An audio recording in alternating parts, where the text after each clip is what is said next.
പറയുന്നത് ഏറ്റുമാനൂരപ്പന്റെ ആ ഒരു ഫെസ്റ്റിവലാണ് അല്ലേ? അതെ, അതെ. അവിടെ പോകുമ്പോഴത്തേക്ക് നമുക്ക് കാണാൻ പറ്റുന്നതെന്ന് പറഞ്ഞാല് 7 ആനകളുണ്ട്. ഉം, ഉം. അത് സ്വർണ്ണത്തിലാണ്.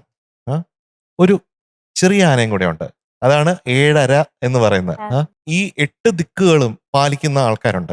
ആ. അവരെയാണ് അഷ്ടദിക് പാലകർ. പാലകന്മാരെന്ന് നമ്മൾ പറയുന്നത്. ഉം. മനസ്സിലായില്ലേ? മനസ്സിലായി. അതില് ഒരാള് ചെറുതാണ്. അത് വാമനനാണ്. ഉം. ചെറുതാണ്. അതുകൊണ്ടാണ് ഈ അര ആന എന്നുള്ള രീതിയിൽ വരുന്നത്. ഇത് നമ്മൾ പണ്ട് കേരളത്തിന്റെ സൗത്ത് എന്ന് പറയുന്നത് തിരുവിതാംകൂറായിരുന്നു. ട്രാവൻകൂർ എന്ന് ഇംഗ്ലീഷ് പറയും. ആ, ആ.